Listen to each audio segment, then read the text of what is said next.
नमस्कार दर्शकों, बहुत बहुत स्वागत है प्राइम न्यूज पर। आप प्राइम एजेंडा मेरे साथ देख रहे हैं। मैं अमित सिंह।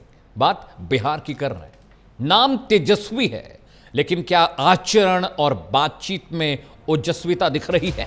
एक नेता की भाषा कैसी हो, उसका आचरण कैसा हो, क्या कहना है क्या नहीं कहना है, उसे इस बात का सलीका आखिर कैसे सिखाया जाए? तेजस्वी यादव की जबान फिसली तो सिर्फ जबान नहीं फिसली, पार्टी को लेकर लोगों के बारे में जो उनका मंतव्य था वो भी बदल गया।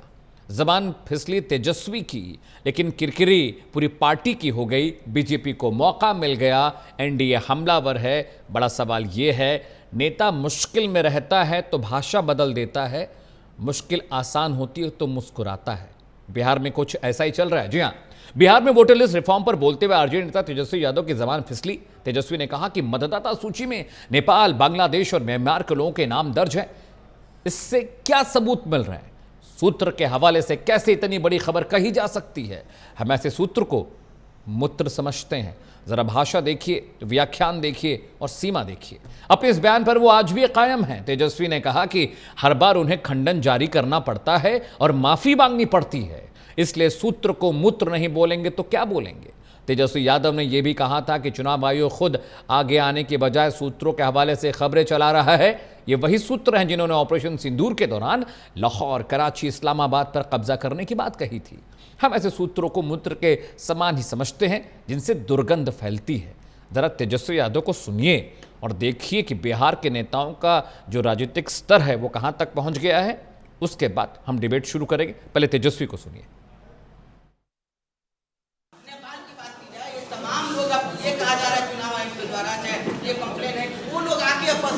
एक मिनट, इसका चुनाव आयोग से कोई डॉक्यूमेंट या कोई प्रेस नोट या कोई ऐसी बात आई है या कि कहाँ से खबर आई?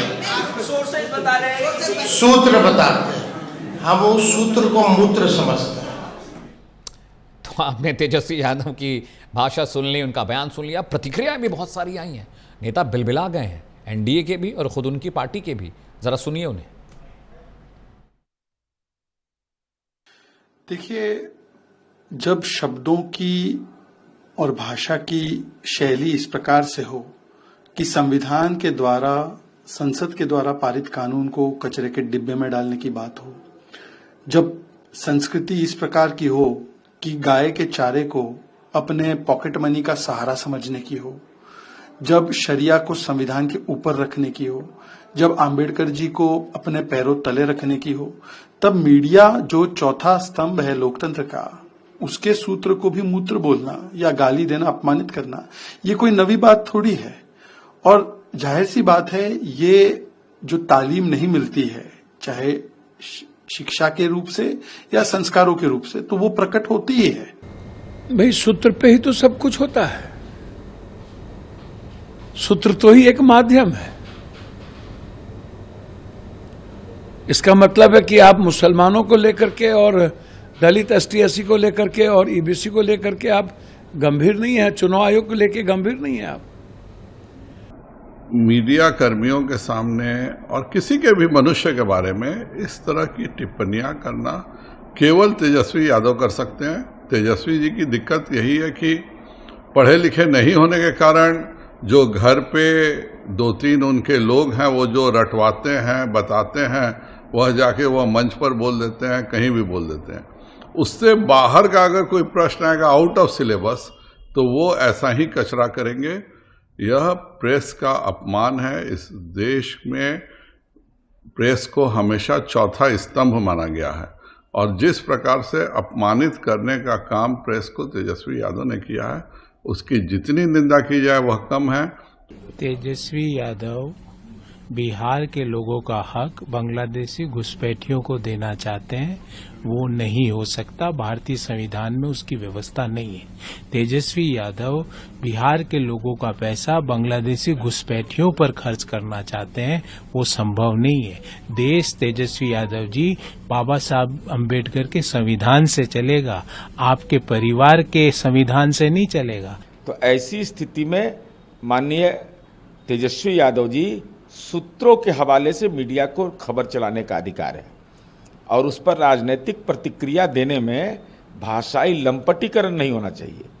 अरे भाई, आप विपक्ष के नेता हैं, आपको इस बात का एहसास नहीं है किस शब्द का आप इस्तेमाल कर रहे हैं? सूत्र के हवाले से बहुत सारी खबरें चलती है, आप तर्क के साथ उसको काटिए। और अगल बगल आपके पार्टी के सम्मानित नेता रहते हैं, लेकिन आप गलती से उनको बोलने का मौका नहीं दीजिएगा, तो हम तो सीधे तौर पर कहेंगे कि लगता है कि अपने घर में भी ऐसे ही भाषा का इस्तेमाल करते हैं। तो देखिए, मीडिया का व्याकरण अलग है, राजनीति का अलग। ना उसका व्याकरण यहां फिट बैठता है, ना हमारा व्याकरण तेजस्वी यादव की राजनीति में फिट बैठेगा। हमारा काम है सवाल पूछना, हम सवाल पूछते हैं, और सूत्रों के हवाले से खबर चलाने का हक हमें संविधान ने दिया।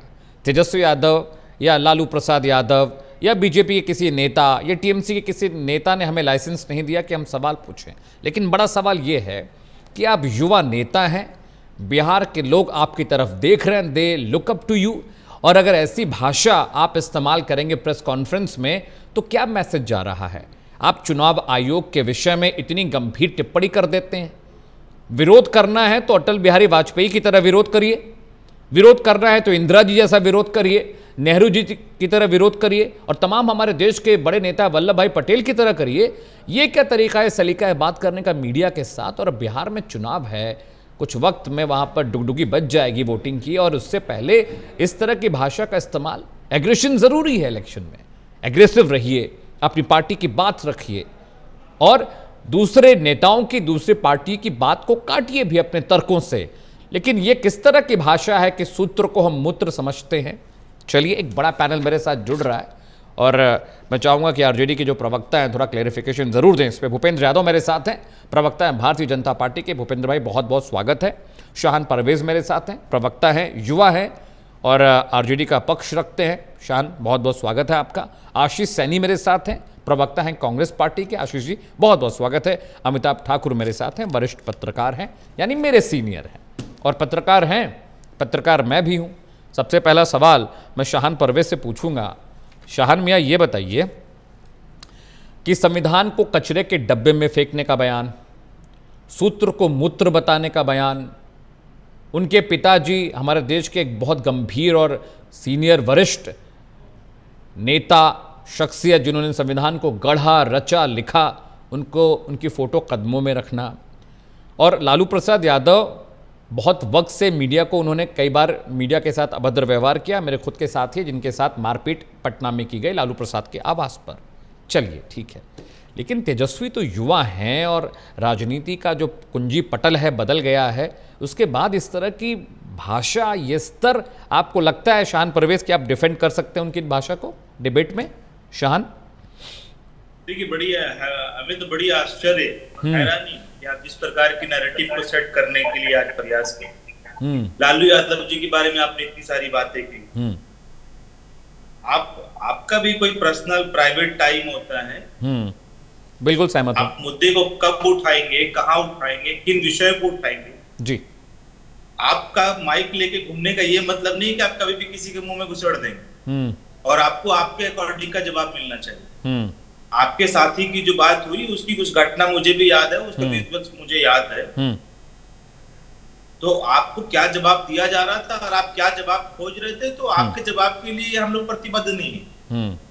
दूसरी बात कि मीडिया को भी अपनी गरिमा बनाए रखनी चाहिए, और मीडिया सूत्र के हवाला देकर कोई नैरेटिव सेट नहीं करना चाहिए मीडिया को। आप सूत्र का हवाला देकर आपने किसका हवाला, इलेक्शन कमीशन ने कहा, इलेक्शन कमीशन का आपने बात चल रही है इलेक्शन कमीशन को, और तेजस्वी जी गंभीरता से सवाल को ले रहे हैं, उसमें आप कहते हैं सूत्र क्या होता है? इलेक्शन कमीशन का अगर कोई बात है, कोई प्रेस रिलीज है, कोई नोटिफिकेशन है, कोई गैजेट आया, तो आप उस सवाल को रखिए ना। मैं कह रहा हूं सूत्र से पता चला कि आप कुछ कर रहे हैं, तो सूत्र का हवाला देकर अगर व्यक्तिगत प्रहार किया जाने लगा या किया जाने लगेगा, तो निश्चित रूप से मैं मानता हूं कि मीडिया की गरिमा समाप्त हो जाए। और हम लोगों ने ये चेतावनी दिया है कि मीडिया को अपनी गरिमा बरकरार रखनी चाहिए। प्रोपेगेंडा और नैरेटिव विपक्ष का या सत्ता पक्ष का या किसी दल का नैरेटिव नहीं सेट करते। दूसरी बात आपने कहा कि संविधान के रचयिता का फोटो लालू यादव जी ने अपने कदमों में रखा। मैं घोर निंदा करता हूं आपके शब्दों का। जब फोटो लेकर गए तो ले जाने वाले भाई साहब फोटो इधर नहीं दिखता है। अगर मैं इधर बैठा हूं तो फोटो इधर दिखता है, फोटो फ्रेम इधर से नहीं दिखता है। और चूंकि वो उस प्रकार से बैठे, वहां जाके उनके कदमों में फोटो फ्रेम रखे, वो अगर वो चरण स्पर्श कर रहा है तो लालू जी को तो पता ही नहीं कि फोटो किसका है। उसमें लालू जी की फोटो है, उसमें किसी और की फोटो है, उसमें ABCD किसकी फोटो है। ये लालू जी को फोटो फ्रेम इधर है तो इधर से दिखेगा क्या?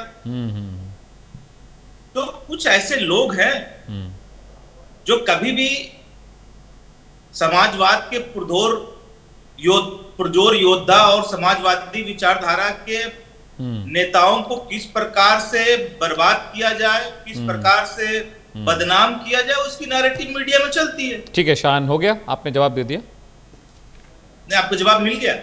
हाँ, आपकी बात पूरी होगी तो मैं आगे सवाल पूछूं। नहीं, अगर आपको लगता है कि जवाब मिल गया तो ठीक है।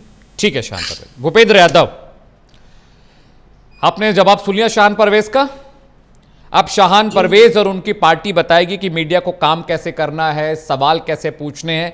अगर किसी ने सवाल पूछा और बांग्लादेशी घुसपैठ कैसे इनकी पार्टी का व्यक्तिगत मामला है, जरा आप मुझे समझाइएगा। बर्मा के लोग, बांग्लादेशी लोग अगर बिहार के बॉर्डर में नकली ID कार्ड बनाकर घुस गए तो इसमें इनका व्यक्तिगत सम्मान कैसे चला गया इनकी पार्टी का, तेजस्वी यादव का। दूसरा, अगर रिपोर्टर ने सवाल पूछा तो आप उसको जवाब देने का तरीका यह भी था, आप बोल देते भाई कि आपके जो सूत्र है, शान लेट मी फिनिश, आप जब बोले थे मैंने बोला नहीं। और अगर रिपोर्टर ने सूत्र के हवाले से बोला कि भाई जो भी सवाल रिपोर्टर ने पूछा, और भी नेताओं से हम सवाल पूछते हैं सूत्रों के हवाले से, वो मलमूत्र की बात नहीं करते प्रेस कॉन्फ्रेंस में। यह दिखाता है कि नेता का स्तर क्या है बात करने का। आप सवाल का जवाब नहीं देते, बोले मुझे सवाल का जवाब नहीं देना है, आपका सवाल ठीक नहीं है, आप कहां से लेकर आ रहे हैं सवाल, आपको पूरा हक है उस सवाल पे नहीं बोलने का, चुप रहने का। यह क्या जवाब है कि जिस सूत्र से आप पता करके आए वो मूत्र बराबर है? यह शैली है एक नेता की जो मुख्यमंत्री बनने का सपना देख रहा है बिहार में। भूपेंद्र यादव, देखिए ऐसा है अमित भाई जी, हाँ, मैं आपको बता दूं कि संगत से गुण होत है, संगत से गुण जात। तो आपकी जैसी संगति होगी जी, वैसा ही आपकी जो है ना सोच बनेगा। तो हमारे आदरणीय तेजस्वी जी के जो ट्यूटर थे वो एक भोला जादव नामक एक व्यक्ति भागलपुर के ट्यूटर थे जो अभी उनके यहाँ विधायक है। अब भोला यादव खुद 8 पास है और वो इनको बचपन में जब लालू जी फीस नहीं देते थे तो पढ़ा दिए क्या टिशनी में कि गंगा गंगोत्री से निकलती है, अटलांटिक महासागर में जाके गिरती है रे भाई। तो लालू जी बोले कि देखो तुमको फीस नहीं देंगे, तुम लड़कन के गलती सलती पढ़ाते हो। तो भोला यादव कहे कि तो हमें फीस दे दीजिए तो अब हम बंगाल के खाड़ी में गिराएंगे। तो ये पढ़ाई पढ़े हुए हैं हमारे आदरणीय तेजस्वी जी। इनकी माता पिता दोनों मुख्यमंत्री रहे, लेकिन बिहार के मुख्यमंत्री बनने का शेख चिल्ली की तरह सपना देख रहे हैं। ये इस तरह का अभद्र भाषा का उपयोग एक सभ्य व्यक्ति नहीं कर सकता है मेरे भाई अमित जी। यही मेरा सवाल है भाई कि आप मना कर देते, जवाब मत देते आप जी, नहीं देते। हाँ, नंबर 2, ये जो है ना हमारे बिहार के आदरणीय लालू प्रसाद जी और आदरणीय तेजस्वी जी, आदरणीय राहुल गांधी जी बिहार के लोगों को सरिया से गाइड करना चाहते हैं। ये संविधान से चलाने वाले लोग नहीं हैं जी। ये लोग समाजवाद के जो है ना, ये लोग झूठ मूठ के, ये लोग लिटरेरी पार्टी है रे भाई। ये समाजवाद नाम का चीज इनके अंदर में नहीं है। मैं तो ये कहता हूं, शान मैं आ रहा हूं, आऊंगा, मुझे आशीष जी के पास माननीय चुनाव आयोग हाँ, और माननीय सुप्रीम कोर्ट माननीय चुनाव आयोग ने जब पकड़ा यहाँ की म्यांमार, नेपाल और बांग्लादेश के लोग हमारे प्रदेशों में आकर के वोटर लिस्ट में शामिल हो गए हैं, जब हमारी सरकार के या इलेक्शन कमिश्नर के माध्यम से या सूत्र से पता चला, तो मैं पूछना चाहता हूं शहान भाई जी से कि क्या हमारे भारत के नागरिकों द्वारा दिए गए टैक्स का पैसा क्या बांग्लादेशी खाना खाएगा, नेपाल के लोग खाना खाएंगे कि म्यांमार के लोग खाना खाएंगे की सुविधा उठाएंगे? तो ये तो सरासर न्याय है रे भाई। तो माननीय हमारे चुनाव आयोग यदि गहन पुनरीक्षण करके ऐसे लोगों को बाहर करना सख्त जरूरी है, इनकी ड्यूटी बनती है। इस बात से तेजस्वी यादव नाराज क्यों हो गए? भूपेंद्र भाई प्लीज बताइए जी बताइए। रही बात माननीय सुप्रीम कोर्ट का, शान में आ रहा हूं, 28 तारीख को माननीय सुप्रीम कोर्ट जो है दूध का दूध पानी का पानी कर देंगे रे भाई। लेकिन उसी बीच ही लोग 9 तारीख को, देखिए 10 तारीख को सुनवाई था, ये लोग 9 तारीख को पूरे आकाश के सीट पर उठा के पूरे बिहार के अंदर में इतना हुड़दंग लोग किए कि लग रहा था कि 1990 का दशक लोगों को याद आने लगा। ठीक है भूपेंद्र यादव, मैं आशीष सैनी के पास जा रहा हूं, शाहान के पास मुझे जाना है, अमिताभ सर भी हैं, उनसे भी सवाल पूछना है। आशीष सैनी मुझे ये बताइए, अगर बांग्लादेशी बिहार में घुस गए, बर्मा के लोग घुस गए, ये व्यक्तिगत विषय कैसे हो गया आरजेडी के लिए? पहला, और जिस तरह की भाषा, आप गठबंधन में साथ हैं आशीष भी, मुझे लगता है कम से कम इस बात से तो आप मेरे साथ होंगे, मेरे साथ रजामंद होंगे कि एक नेता को जो डिप्टी सीएम रह चुका है, एक बड़ी पार्टी को लीड कर रहा है, मुख्यमंत्री पद का प्रबल दावेदार है, युवाओं में बहुत उसकी अच्छी पकड़ है, अच्छा भाषण देता है, ओजस्वी है, तेजस्वी है, लेकिन भाषा बहुत खराब है। आपको लगता है ये भाषा शोभा देती है तेजस्वी यादव को? प्रेस कॉन्फ्रेंस में बैठे, अरे पत्रकार का तो काम है सवाल पूछना। देखिए, मैं निश्चित रूप से ये मानता हूं कि तेजस्वी यादव जी को इस भाषा का प्रयोग नहीं करना चाहिए। बिल्कुल, जब उनको मालूम है कि मीडिया के एक बड़े वर्ग ने बिल्कुल खुले रूप से भारतीय जनता पार्टी की सदस्यता ग्रहण कर ली है, चुनाव आयोग ने शामिल होने से मना करके केवल गठबंधन में रहने का विचार किया है, चुनाव आयोग ने साफ कह दिया है आशीष जी, कि भारतीय जनता आप मेरे सवाल का जवाब तो दे रहे, लेकिन मीडिया हाउस ने सदस्यता ग्रहण कर ली है। आशीष जी,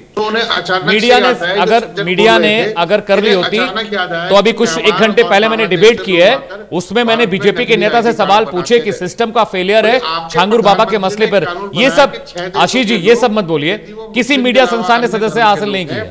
तो वो सीधे सीधे भारत में आएंगे तो हम उनको नागरिकता देंगे। अब मुझे बताइए, कोई व्यक्ति अगर बांग्लादेश में या म्यांमार में अपना धर्म बदल के आ जाए, बौद्ध धर्म धारण करे और आ जाए सीधा, तो आप उनको नागरिकता दे रहे हैं, तो किसी को भारत में आने में प्रॉब्लम क्या है? आपने तो रास्ता खोला। दूसरी बात, बार बार हर चुनाव में आशीष जी, मैंने सवाल आपसे क्या पूछा? आशीष जी, मैंने पूछा कि बांग्लादेशी घुसपैठी भारत में आएंगे, अगर बर्मा के लोग भारत में आएंगे, ये आरजेडी का व्यक्तिगत विषय कैसे है? शाहान परवेज ने किया कि पर्सनल अटैक हुआ। प्रेस कॉन्फ्रेंस में अगर ये पूछा गया कि बांग्लादेशी घुस के आ रहे हैं, सूत्र ये बता रहे हैं कि बांग्लादेशी और बर्मा के लोग नकली आईडी कार्ड बनाकर बिहार में है, और ये कोई छिपी बात नहीं है, ये सबको पता है, तो इसमें व्यक्तिगत मसला कैसे हो गया आरजेडी का? हमारे यहाँ कोई घुसपैठ हो रही है या नहीं हो रही है?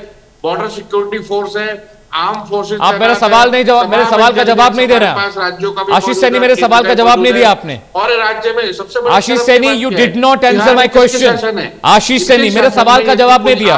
अमिताभ ठाकुर, अमिताभ कुमार जी, मैं वही सवाल आपसे भी पूछ रहा हूं मैं अमिताभ जी, जो मैंने आशीष भाई से पूछा कि अगर पत्रकार ने सवाल किया कि बर्मा और बांग्लादेश के लोग अवैध घुसपैठिए बिहार में आ गए हैं, सूत्र ये बता रहे हैं, इलेक्शन कमीशन के सूत्र बता रहे हैं, मैं कह रहा हूं सूत्र भी गलत है, खबर भी गलत है, सब कुछ गलत है, लेकिन ये आरजेडी का व्यक्तिगत मसला कैसे हो गया? और जिस भाषा का इस्तेमाल तेजस्वी यादव ने किया, उसका लाइसेंस उन्हें कहां से मिल गया? किसने दिया उनको ये लाइसेंस इस तरह से बात करने के लिए? अमिताभ कुमार। बहुत अफसोसजनक बात है जी। आप नेता हैं और नेता जो है वो लीड कर रहा होता है और लोग उनसे सीख लेते हैं, उनको फॉलो करते हैं। अगर नेता गलत रास्ते पे जाएगा, गलत भाषा का इस्तेमाल करेगा, तो सारी जनता पर बुरा असर पड़ेगा। अब देश को किस तरफ ले जाना चाहते हैं? व्यक्तिगत मसला होने का कोई मतलब ही नहीं है, आप तो सार्वजनिक जीवन में है और प्रश्न तो आपसे पूछे जाएंगे। आप निरंकुश तानाशाह नहीं है ना, मालिक नहीं है ना, लोकतंत्र है। लोकतंत्र में आपके हर क्रिया की पूछ होगी, जांच होगी, पड़ताल होगी और जनता तक वो पहुंचाया भी जाएगा जी। आप क्या कर रहे हैं, क्या नहीं कर रहे हैं, ये मीडिया का धर्म है, वो करेगा। इनको तकलीफ इस वजह से हो रही है, लगता है बहुत सारे घुसपैठियों का यहाँ पे कागज पत्र दे करके और अवैध मतदाता बनाया हुआ है, उनके वोट इनको मिलते होंगे, इसलिए इनको बहुत तकलीफ हो जाती है कि जब अवैध जो लोग हैं अवैध ढंग से मतदान कर रहे हैं या अवैध ढंग से देश में घुस गए हैं, उनको बाहर निकालने की बात हो रही है, मतदान सूची से उनको निकालने की बात हो रही है, तो कहीं ना कहीं इनके हितों को तो चोट पहुंच रही है। जो चुपके चुपके चोरी चोरी ये साधते रहे थे, जिस तरीके से आधार वगैरह बनने के बाद बहुत सारी छात्रवृत्तियां, फर्जी छात्रवृत्तियां बंद हो गई, पंचायत में जो पैसे जाते थे फर्जी खा जाते थे, फर्जी रजिस्टर बना करके नाम दाखिल करके मनरेगा में खा जाते थे, राशन करोड़ों का खा जाते थे, वो सब बंद होता जा रहा है, तो तकलीफ तो पहुंचनी जायज है। अब यहाँ पे अवैध मतदाता भी बाहर होंगे जिनसे इनको उम्मीद रहती थी कि चूंकि उनको इन्होंने सपोर्ट किया होगा कहीं ना कहीं और मतदाता बनवा लिया होगा, अब वो बाहर होंगे तो निश्चित रूप से इनको और असर पड़ेगा। उस दृष्टि से अगर ये देख रहे हैं तो निश्चित रूप से तकलीफ होगी। और मीडिया का धर्म है, मीडिया बहुत सारे रास्तों से सूचनाएं हासिल करती है। सूत्र शब्द का इस्तेमाल तब होता है जब हम उन चीजों को उजागर नहीं कर सकते कि किस रास्ते से हमें सूचना मिली है। कई नेता हमें बयान देते हैं लेकिन वो चाहते हैं कि उनका नाम सामने नहीं आए, तो हमें सूत्रों के हवाले से कहना पड़ता है। इसी तरह से बहुत से अधिकारी हमें जानकारी देते हैं, वो हम उजागर करते हैं, तो सूत्रों का हवाला देना पड़ता है और ये बहुत जरूरी है। नहीं तो जैसे इन लोगों का मिजाज है, ये तो ऐसे तानाशाह हो जाएंगे कि बुरी से बुरी खबर को निकालने की इजाजत ही नहीं देंगे फिर ये।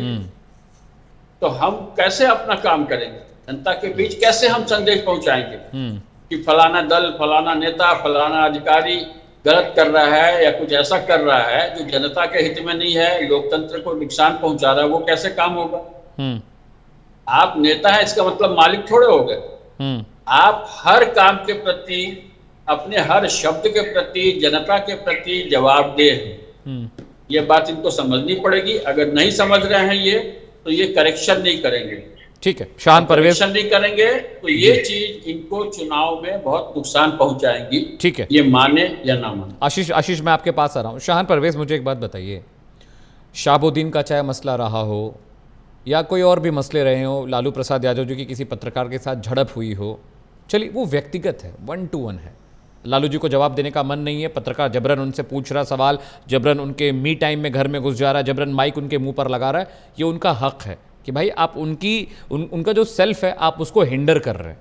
लेकिन यहाँ तो दूर से सवाल हो रहा था, 50 पत्रकार वहाँ बैठे हुए थे। उसके बाद क्या बांग्लादेशी घुसपैठियों को देश से निकाल दिया जाए, बर्मा के लोगों को देश से निकाल दिया, इससे कोई दिक्कत है क्या आपके पार्टी को, आरजेडी को इससे दिक्कत हो रही है कोई क्या? शाहन परवेज अमित जी, आप बड़ी जिम्मेदारी से मुझे 2-3 मिनट का टाइम दीजिए। बिल्कुल, उसका जवाब मैंने आपको पहले भी टाइम दिया था शाहन, पहले भी आपने बिल्कुल आराम से मैंने देखा है। आपके अनुकूल जवाब नहीं मिलने के कारण आपने अनिल जी जो सैनी साहब है उनका कैसे माइक डाउन कर दिया। भूपेंद्र जी 5 मिनट 15 मिनट भाषण दे रहे थे, बिना मतलब की बातें कर रहे थे, अनर्गल रापला रहे थे, आप उनको पूरा टाइम दे रहे थे। उनकी बात को आप भाषण कह रहे हैं, वैसे आपकी बात भी भाषण हो सकती है शान मेरे लिए।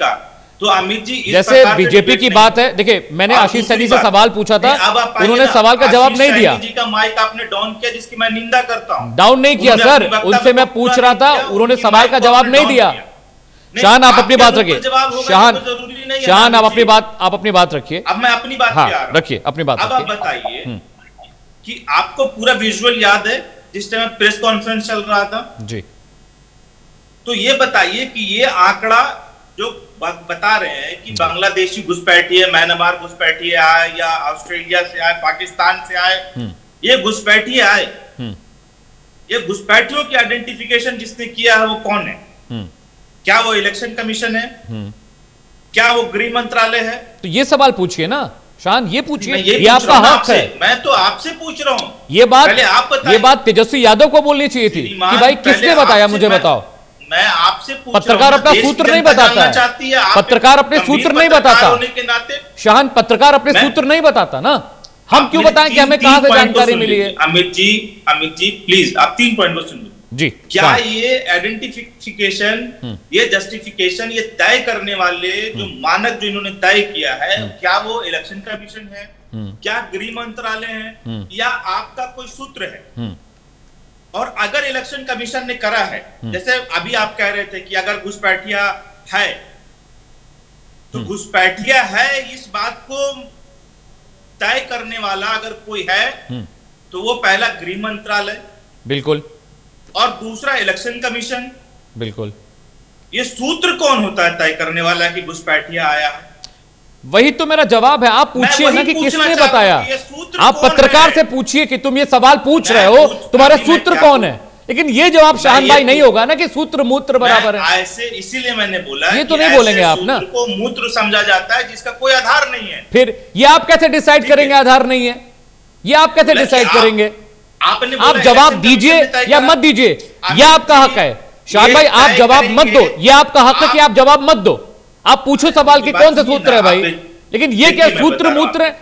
पत्रकार कहां काम कर रहा है, कहां से खबर निकाल रहा है, ये आप कैसे समझ पाएंगे? आप सुन नहीं चाह रहे हैं जी, मैं सुन ही तो रहा हूं, तभी तो जवाब दे रहा हूं। मेरी बात से बहुत गंभीर मसला है जी, पूरे देश के लिए चिंता का विषय है जी। ये आइडेंटिफाई कौन करेगा, ये जस्टिफिकेशन कौन देगा? Who is responsible? क्या ये इलेक्शन कमीशन को तय करना है, या गृह मंत्रालय को तय करना है, या सूत्र को तय करना है? जिस पत्रकार ने सवाल पूछा ये उस पर जिम्मेदारी है, जिस पत्रकार ने आपके नेता से सवाल पूछा उस पत्रकार पर जिम्मेदारी है। उसके सूत्र कौन है? आप सूत्र पूछिए उनसे, आप उस पत्रकार से सूत्र पूछिए। शाहन भाई आप उस पत्रकार को पकड़िए, उससे पूछिए कि भाई तुम्हारे सूत्र कौन से हैं?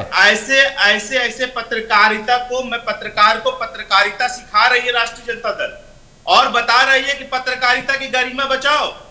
अगर ये आंकड़ा सुन लीजिए अमित जी, अगर ये आंकड़ा इलेक्शन कमीशन ऑफ इंडिया ने तय करा, मैं स्वीकार कर रहा हूं।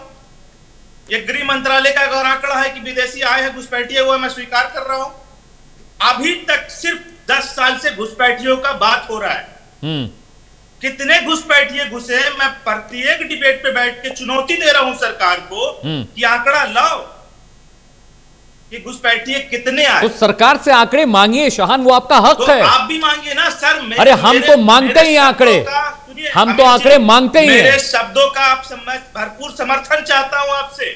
आंकड़े तो हम भी मांगते हैं सरकार से। मैं कह रहा हूं मैं भरपूर समर्थन चाहता हूं। बिहार में वोटर लिस्ट रिफॉर्म हुआ, आप मेरी डिबेट में थे। शाहन मुझे 1 मिनट दीजिए, शाहन मुझे 1 मिनट दीजिए, आपने अपनी बात पूरी रख ली, मुझे 1 मिनट दीजिए, 1 मिनट मुझे दीजिए बस। शाहन भाई मुझे 1 मिनट दीजिए। आप मेरी डिबेट में थे, वोटर रिफॉर्म की बात हुई, हमने सवाल पूछा बीजेपी के नेता से कि 1 साल के अंदर कैसे 8 करोड़ वोटर्स को आप रिफॉर्म कर पाएंगे। ये सवाल मैंने पूछा, मैंने कहा 3 करोड़ वोटर्स कट जाएंगे, इसकी जिम्मेदारी कौन लेगा? ये सवाल मैंने पूछा कि SC SC OBC और मुस्लिम वोटर्स जो जिनके पास कागज नहीं है वो कैसे वोट कर पाएंगे? ये सवाल मैंने पूछा। सवाल हम पूछते हैं लेकिन नेता की पसंद के सवाल नहीं पूछ सकते, वो हम डिसाइड करेंगे हमें क्या पूछना है। मैं चाह रहा हूं, सुनिए मैं आप अच्छे पत्रकार हैं, मैं तो स्वीकार कर रहा हूं। इसलिए मैं चाह रहा हूं कि आपसे भरपूर समर्थन चाहता हूं, मैं आपका भरपूर सहयोग चाहता हूं, मैं साथ चाहता हूं। मैं देश के अस्मिता का सवाल है, घुसपैठिए कैसे आए, तो समर्थन कैसे लेंगे शाहन? पार्टी की सरकार को ये समर्थन कैसे लेंगे? पत्रकारों के साथ अभद्र भाषा का इस्तेमाल करके समर्थन लेंगे? नहीं, अभी बताइए भाषा जरूरी है कि घुसपैठ जरूरी है? दोनों ही जरूरी है। नेता के लिए भाषा और पत्रकार के लिए उसका काम, ये दोनों ही जरूरी है शाहन, ये दोनों ही जरूरी है। सिर्फ बोलेंगे अमित जी शाहन, ये दोनों ही जरूरी है। और अगर घुसपैठ हो रहा है, मेरी बात आप सुन लीजिए प्लीज, और दर्शकों तक जाने दीजिए। ठीक है, अमिताभ कुछ कह रहे हैं। आशीष सैनी मैं आ रहा हूं। Amitabh sir please, he wants to, Shahn he wants to add something। मैं आ रहा हूं शाहन, मैं आ रहा हूं। अमिताभ सर कुछ कह रहे हैं। शाहन just listen to him once. Amitabh ji please go ahead, please reply. ये सज्जन जो है पत्रकारों का अपमान कर रहे हैं। इन्हें भाषा, संवाद, शैली की कोई जानकारी नहीं है और इतना घटिया शब्द इस्तेमाल किया इनके नेता ने, उसको किसी भी तरह जो है डिफेंड करने पर लगे हुए हैं। इन्हें पत्रकारों की, मीडिया की भाषा शैली की जरा भी जानकारी नहीं है। मुझे लगता है इनका बैठना ठीक नहीं है, क्योंकि जिस ढंग से ये अपमानजनक तरीके से बात कर रहे हैं, पत्रकार क्या होता है ये बात अगर इन्हें नहीं पता है, पत्रकार क्यों प्रश्न पूछते हैं ये नहीं पता है, तो ये मीडिया से बहस में इनके लायक नहीं। अरे बिल्कुल पता है शाहान, कोई जिस तरीके से ये बोल रहे हैं अमिताभ सर, शाहान पढ़े लिखे ज़हीन आदमी है, प्रवक्ता पार्टी के, बिल्कुल पता होगा, बिल्कुल पता होगा। इन्हें बीच में बोलने से रोकिए, ये डेटा रिलीज इलेक्शन इन्हें बीच में बोलने से रोकिए प्लीज। शान सुन लीजिए, शान मैं आपके पास आ रहा हूँ। सरकार को मत बचाइए शान, मैं आपके पास आ रहा हूँ। शान I'll come to you, मैं आ रहा हूँ। सरकार को मत बचाइए। शान मैं आपके पास आ रहा हूँ। बीच शान मैं आपके पास आ रहा हूँ, थोड़ा वरिष्ठ पत्रकार है, उनको सुन ले मैं आपके पास आ रहा हूँ। शान आप रिप्लाई करिएगा जी, प्लीज अमिताभ जी प्लीज। घुसपैठ की सारी समस्याएं जो हैं जी, जो लोग सरकार में रहे हैं उनकी ही कमियां हैं, और ये लोग भी सरकार में रहे और ये लोग घुसपैठियों को खूब प्रोटेक्ट करते हैं। इनकी वजह से घुसपैठियों के कागज बन जाते हैं और घुसपैठिए यहाँ बस भी जाते हैं। तो जो लोग राजनीति में है, सरकार में है, असल में घुसपैठियों के अंदर आने के जिम्मेदार यही लोग हैं। देखिए, चाहे वो भाजपा हो, चाहे वो राजद हो, चाहे वो कांग्रेस हो जी। और ये खुद अपने को बचाने के लिए एक दूसरे पर प्रहार करके और घुसपैठियों की समस्या पर बात नहीं करना चाहते। ये नहीं चाहते कि अवैध वोट कट जाए, तो इनको इस तरह की चीजों से ये हमें बरगला नहीं सकते, ये इनको समझ में आना चाहिए। ठीक है अमिताभ जी। आशीष सैनी प्लीज रिस्पॉन्ड। आशीष सैनी पहले तो मैं आपसे चाहूंगा कि आप बीच में कॉल, मेरी जो आवाज है बंद करने का काम ना करें। नहीं, कॉल यदि आप आवाज नहीं सुन सकते, आपको आपत्ति है मेरे किसी बयान से, मुझे क्यों आपत्ति होगी आशीष जी? मुझे आपत्ति नहीं है।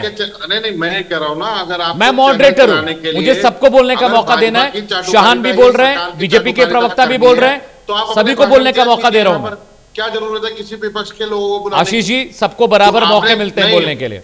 मुद्दे पे आइए आशीष जी, मुद्दे पे आइए, अपनी बात रखिए।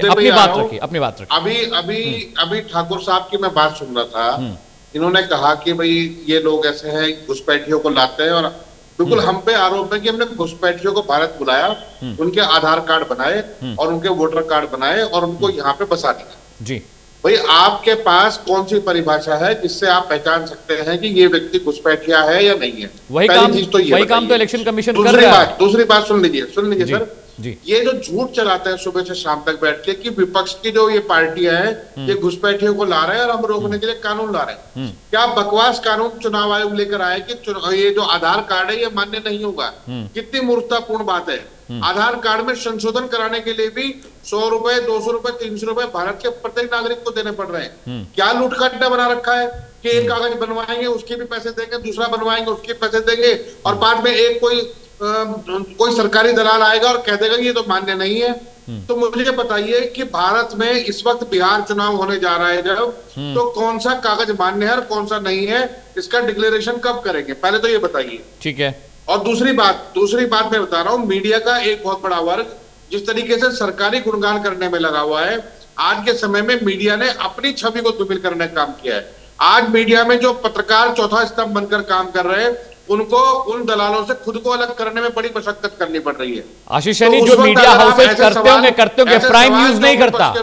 आशीष सैनी, जो चैनल और जो मीडिया, जो अखबार पोर्टल करते होंगे, प्राइम न्यूज नहीं करता। प्राइम न्यूज नहीं करता सर। हम सरकार से भी सवाल पूछते और विपक्ष से भी। आप सरकार से सवाल पूछते तो ये पूछते कि घुसपैठिए आप कब चिन्हित करेंगे और कब बिहार चुनाव से बाहर करेंगे? चलिए बताइए जरा, आधार कार्ड की मान्यता रद्द करके आप पूछ लेते आशीष जी। हम तो, मैं अपनी डिबेट में सबसे सवाल पूछता हूं, प्रवक्ता सबसे। सुनिए अमित जी सुनिए, भारतीय जनता पार्टी के प्रवक्ता ने जो बयान आज आपके चैनल पर दिया है, निहायत ही शर्मनाक और गिरी हुई बात कही। जो मुद्दा आपने उठाया वो तो बात नहीं की उसने, वो तो इधर उधर की बात करेंगे।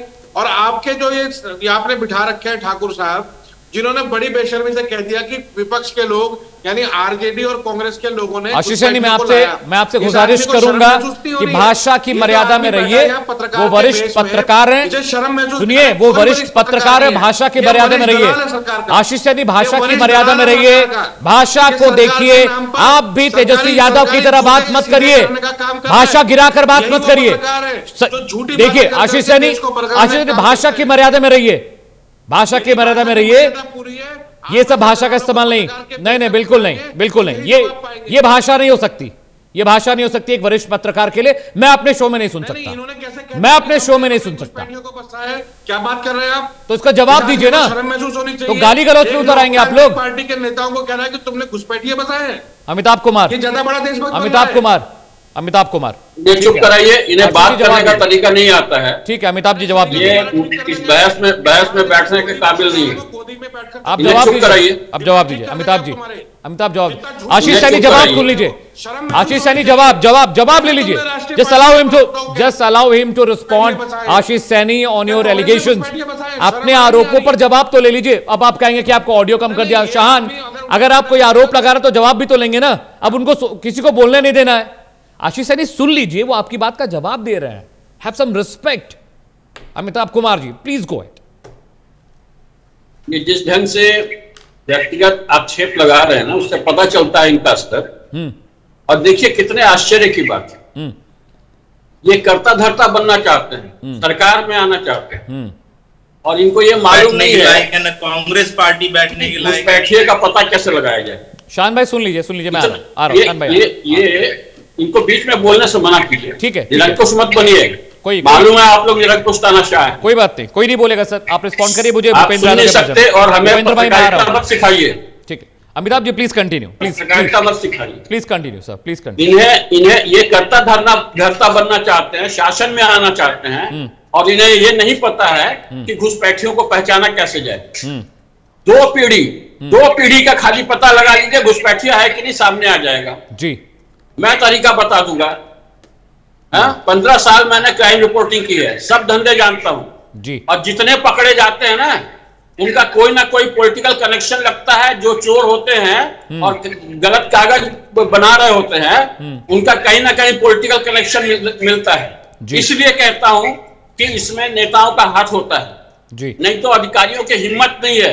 नेताओं का वरद हस्त ना हो तो अधिकारियों की हिम्मत नहीं है कि गलत कागज बना दे। ठीक है भूपेंद्र यादव, नेता है। ठीक है, जनता ने किस बात के लिए आपको प्रतिनिधि चुना है? 10-10 साल सरकार में रहते हैं आप और घुसपैठियों को अंदर बसा देते हैं। ठीक है, फेयर इनफ। अधिकारी पे आप काबू नहीं रहता है और आप कहते हैं कि हम सरकार में आएंगे। ठीक है अमिताभ सर, और नियम कानून बनाएंगे। Fair enough. जब आपको पता ही नहीं है कि घुसपैठिया को कैसे पहचानेंगे, तो आप देश में शासन क्या चलाएंगे? आप अपनी सरकार के जूते बहुत अच्छी तरह से समझिए और किसी पे व्यक्तिगत आक्षेप मत लगाइए। ठीक है भूपेंद्र यादव, जिस तरह की भाषा का इस्तेमाल आशीष सैनी जी कर रहे हैं, शाहान तो फिर भी बहुत संयम में डिबेट कर रहे हैं। मैं उनकी तारीफ करता हूं, कम से कम अपने नेता से तो बेहतर साउंड कर रहे हैं डिबेट में वो। Shahan, I really like it about you कि आप कम से कम संयम में हैं, युवा प्रवक्ता हैं। कम से कम मैं इस बात से बहुत खुश हूं। भूपेंद्र यादव, मैं आ रहा हूं। शाहान में आ रहा हूं। I'll come to you. Shahan, I'll come to you. Please allow him to speak. Bhupendra Yadav, जिस तरह की भाषा का इस्तेमाल पार्टी के नेता कर रहे हैं, शाहान परवेज भी बातें कह रहे हैं, आशीष सैनी भी बातें कह रहे हैं, थोड़ा लिहाज करना चाहिए था। अमिताभ सर बहुत वरिष्ठ पत्रकार हैं, 30-35 साल का अनुभव है। उनके सामने मैं बच्चा हूं और उनके सामने मैं ऊंची आवाज़ में बात नहीं कर सकता। लेकिन देखिए आशीष सैनी जी ज़रा भी लिहाज नहीं कर रहे। भूपेंद्र यादव, देखिए बात ऐसा है कि सोच और संस्कार से ही चलता है संगठन जी। यदि किसी संगठन में सोच के साथ साथ संस्कारी पुरुष नहीं रहे जी, तो वह संगठन डूबने में थोड़ा भी देर नहीं होती है मेरे भाई जी। अमित जी जी, तो राजद और कांग्रेस एक ऐसा संगठन है जिसमें जो है ना संस्कारी लोगों की अभाव है। जब तक संस्कारी लोग थे इस देश में शासन सत्ता में रहे, और जैसे कुल संस्कारी लोग का जो है ना इसमें आगमन हुआ तो ये लोग पतन की ओर चले गए। अब ये हमें बताएंगे, हमारे पढ़े लिखे जो है ना पत्रकार हैं, हमारे सीनियर सिटीजन के कैसे कदर किया जाता है और कैसे अपनी इतने बातों सीनियर को सिटीजन नहीं रखा है, मेरे जाता उम्र है, के बराबर के ही होंगे। शायद सैनी जी को पता नहीं है। नहीं, मुझे सब इनको मालूम है, नूर मैं है नहीं। सारे पैतरे जानता हम हूँ, गवाही भाषा में सारे करते हैं। पैतरे जानता हूँ भारतीय जनता ये पार्टी की सरकारों सैनी के। जी कितना जो झूठ इस बोलते तरह हैं की लोग बात सुबह कर शाम रहे तक। हैं, तो ये ये बलात्कारियों दुर्भाग्यपूर्ण की बात पार्टी है के रे लोग भाई। हमें बताएंगे संस्कार क्या होता जिस है। घर में बुजुर्ग का कदर न हो, जिस देश में बुजुर्ग का कदर न हो, लाल कृष्ण आडवाणी की बात कर रहे हैं तो क्या? वह देश डूब क्या मुरली जाता है, मनोहर वह जोशी की घर बात डूब कर रहे हैं? जाती है। लाल तो कृष्ण ये आडवाणी और लोग मुरली उसी मनोहर जोशी पार्टी की बात के कर रहे लोग हैं रे हैं भाई। ये लोग को रात दिन जो है ना, कोई मदरसा से लेकर के कुछ लेके आ जाता है, तो कोई जो है ना चरवाहा विद्यालय से लेके आ जाता है। तो इन लोगों का कल्चर और यही कोई रहा है, पॉलिटिकल साइंस की डिग्री कैसे लेके आया किसको है। सम्मान बताइए किया जरा जाए। राजा की इन बात। लोगों को सम्मान नाम का चीज पॉलिटिकल कुछ है साइंस की नहीं। डिग्री, और रही बात पॉलिटिकल घुसपैठिए पॉलिटिकल का, साइंस की डिग्री लाता है तो कोई हमारे ऊपर की डिग्री। देश में यदि घुसपैठिए हैं तो सही मायने में हमारे माननीय चुनाव आयोग ने पुनरीक्षण का काम यदि कर रहे हैं और अरे तो उनके मोदी मीडिया की बात जांच नहीं है। रिपोर्ट में इनको मिर्ची लग रही है। पीओलो के माध्यम से यह रिपोर्ट आ रही है कि म्यांमार, नेपाल और बांग्लादेशी रोहिंग्या मुसलमान यदि बिहार के किसी भी जिले में पकड़े जा रहे हैं, तो यह देश के लिए बहुत दुर्भाग्यपूर्ण बात है रे भाई। ठीक है भूपेंद्र और यादव। ऐसे लोगों को देश से बाहर करना और वोटर लिस्ट से बाहर करना अति आवश्यक है। ठीक है, तभी जाकर शान परवेज, हमारा भूपेंद्र यादव बिहार जी, के अंदर पॉइंट में टेकन। स्वच्छ इलेक्शन होगा भूपेंद्र यादव, पॉइंट और टेकन, सही पॉइंट टेकन। वातावरण बोलने में दीजिएगा। इलेक्शन कराई जा सकेगी और हमारे आदर्श माननीय भूपेंद्र यादव, चुनाव पॉइंट आयोग टेकन। जो भूपेंद्र यादव, भूपेंद्र यादव, अच्छा लिया भूपेंद्र है यादव, और सटीक लिया just hold on, sir, relax, sir, देखिए, sir, अमित जी। sir, शान परवेज, प्लीज गो अहेड। कीजिएगा, क्योंकि मैसेज लोगों तक नहीं पहुंच पाता है, कम्युनिकेशन में गैप आ जाती है बीच में इंटरप्शन की वजह से। हम लोगों ने सुन, जब सरकार के प्रवक्ता अभी बैठ के अमित भाई हाँ कह रहे हैं यदि घुसपैठिया है तो, यदि घुसपैठिया है तो बाहर निकाला जाना चाहिए। यदि है मतलब कंफर्म नहीं है, ये तो सरकार कह रही है, ये तो ऑथोराइज्ड प्रवक्ता होंगे मेरे ख्याल में सरकार के, पार्टी के। तो इन्होंने तो आपके चैनल पे ही कह दिया यदि घुसपैठिया है तो बाहर निकाला जाना चाहिए। तो बताइए कि कौन सी पार्टी इसका समर्थन कर रही है। और अगर आपको यही नहीं पता है कि घुसपैठिया है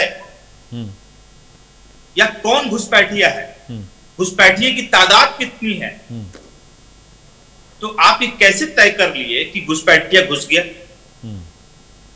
जब मुझे पता ही नहीं है कि घुसपैठिया है कि नहीं है।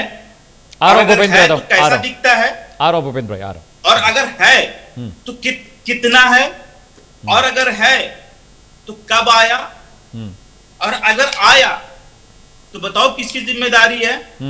बॉर्डर की सुरक्षा की बिहार में आपकी सरकार, केंद्र में आपकी सरकार, केंद्र में 11 साल हो गए लगभग, बिहार में आप 20 साल से, इसके बाद भी आप सफिशिएंट टाइम नहीं मिला आपको घुसपैठ रोकने का। तो मुद्दा घुसपैठ का नहीं है अमित जी, मैं कह रहा हूं मुद्दा घुसपैठ का है ही नहीं, क्योंकि सरकार को अभी भी नहीं पता कि घुसपैठ है कहां। ये एक नैरेटिव सेट करने का प्रयास किया जा रहा है। अब देखिए जिस प्रकार की बातें उनके मदरसा से शब्द लेके आ गया, चरवाहा विद्यालय से लेके आ गया। अरे इसी मदरसा के प्रोडक्ट ने आज भारत को आइटम बम दे रखा है, तो गर्व करना चाहिए मदरसा के प्रोडक्ट पे। भूपेंद्र यादव, अब अगर हम सवाल काउंटर पूछ दें कि क्या योगदान रहा, अब्दुल हबीब ना है किस श्रेणी में थे, वो मदरसा के नहीं तो थे, कोई जवाब नहीं, आप सही से जांच कर लेना। भूपेंद्र जी भाषण दे रहे थे तो हम सुन रहे थे, इंटरप्ट मत कीजिए, आपको पूरा मौका दिया, जब आप भाषण दे रहे थे तो हम लोग सुन रहे थे। तो आपका अगर खत्म हो गया उसके बाद ही मैं बोल रहा हूं, आप बोलो भाई। तो उसके बाद तय ये करना है कि घुसपैठिया है कि नहीं। अमित जी आपके चैनल के माध्यम से आज सरकार एक्सपोज हो गई, और मैं चाहता हूं कि आपका भरपूर साथ मिलना चाहिए मुझे, कि अगर देश में कहीं घुसपैठ हो रहा है उसको सरकार रोकने में अगर नाकामयाब है या सरकार नहीं समझ पा रही है कैसे रोका जाना चाहिए, तो ऐसी सरकार को तत्काल बर्खास्त कर देना चाहिए, या ऐसी तत्काल सरकार को तत्काल कुर्सी से उतार देना चाहिए। जवाब ले लें। और मैं मानता हूं कि आप मुझे इस पे सपोर्ट करेंगे, आपका साथ मिलेगा अमित जी मुझे।